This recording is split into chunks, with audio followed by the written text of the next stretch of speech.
On this week's episode of You Asked, laser TV projector and screen versus huge mini LED TV. What happens to the TVs I test when I'm done with them? Breaking in TV speakers. Is that actually a thing? And why are we so obsessed with TV picture quality? Welcome back, everyone. I'm Caleb Denison, and this is episode 61 of You Asked, the show where I answer questions you asked in hopes that I can help you and others with similar tech questions. If you've got a question for me, please email it to youasked@digitaltrends.com, and we'll see if your question gets picked to be answered on the show. Anand writes that they're finally building a dedicated media room in a new home and was planning on going with an ultra short throw projector, aka laser TV, until they saw my video about the 110-inch Hisense UX. They feel that the UX is overpriced right now, but they're willing to wait a year if the price might drop to $5,000 or $6,000. So Anand, I do not think that the Hisense 110 UX is going to drop by more than 50% in just a year. I do think that next year's version may come out less expensive and then eventually get even less expensive. And that this year's version, if there are any still left, I suspect Hisense isn't making a ton of those, may drop by as much as 50%, but I suspect that TV will sell for no less than $10,000 until it's gone. If you want a screen larger than 100 inches, then I suggest you go with your original plan of getting an ultra short throw projector and ALR screen. That's actually probably the smarter move all the way around. In your light controlled media room, that UST projector is going to be plenty bright enough for a thrilling experience. Pat Walsh writes, I was just watching the UX unboxing video and I was wondering, how do you guys box these things all back up to return them? I mean, it's impossible to put all of the wrapping back on. Does it get moved on to another reviewer in its slightly used state? If so, do only certain reviewers rate a pristine tester? Keep up the good work. I love my U8K, which your video helped me decide on. Yeah, Pat, so when we rebox these TVs to go back to the manufacturer, you're right, I can't put the protective film back on the TV, and sometimes the protective sheath or bag gets a little torn up because that material isn't all that strong to begin with, plus the tape they use to keep it in place tends to rip. So while we do a pretty great job reboxing these TVs, they are clearly not factory fresh when we send them back. Now, I do know that manufacturers will often go over the TV before sending it back out to the next reviewer, but I have been the recipient of TVs that have already gone out to another reviewer. Not every TV I get is factory fresh, though most of them are.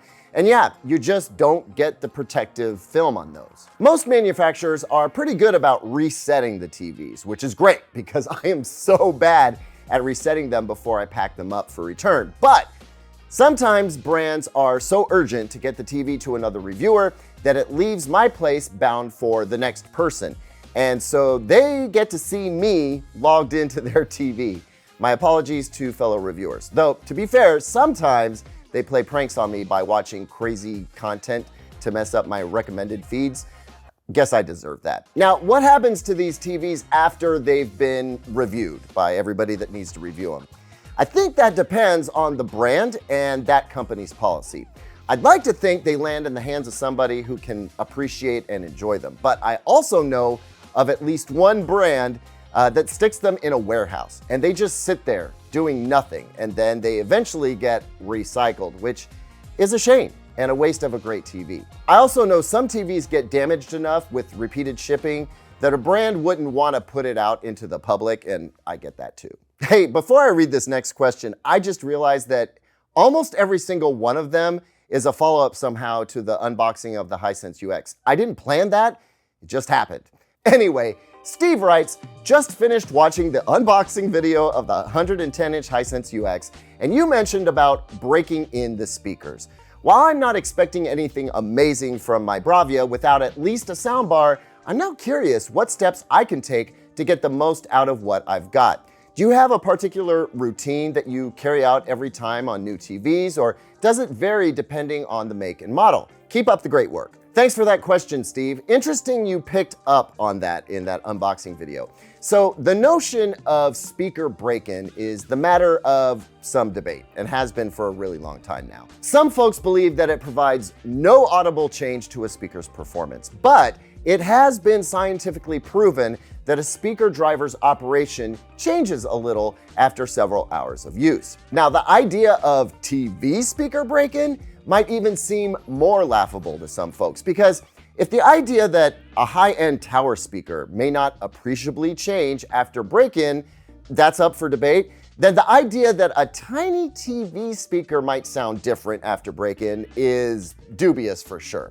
I'll tell you this, the more elaborate the speaker system in a TV, the more I'm inclined to give it a break-in period.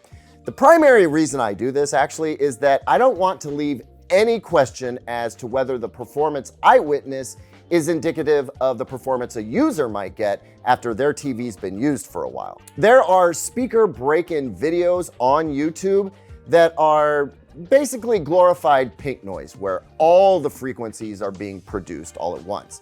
Run that for several hours and your TV speakers are likely to get as broken in as they're gonna get. I would not expect a dramatic shift in performance though.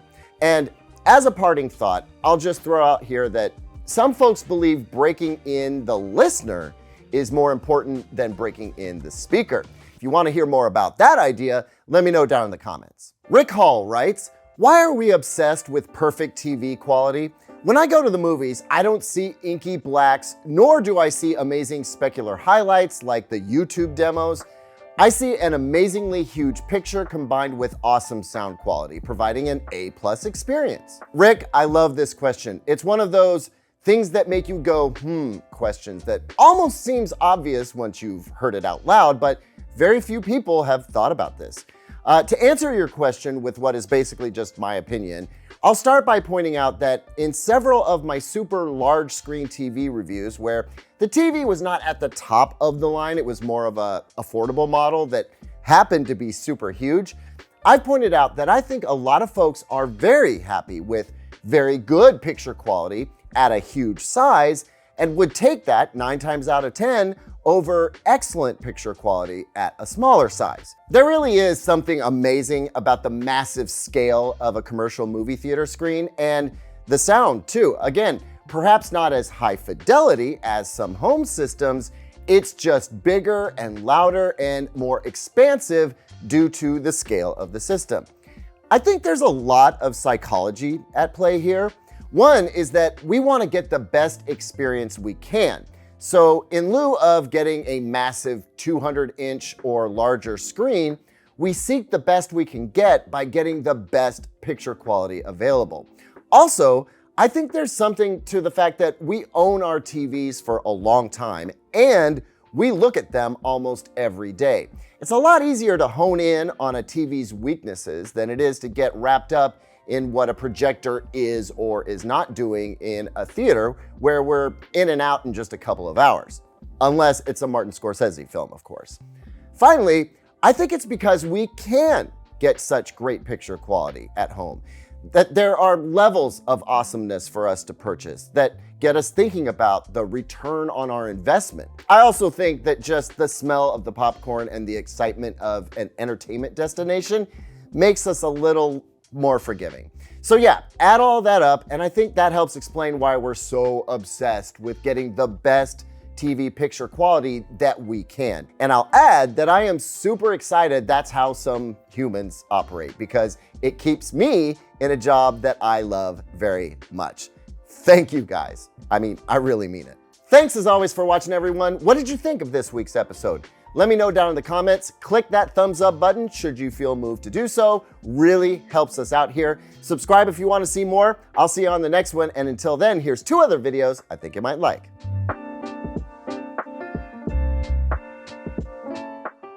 It rang my ears, but it didn't have the body that I wanted. I don't have the body that I wanted.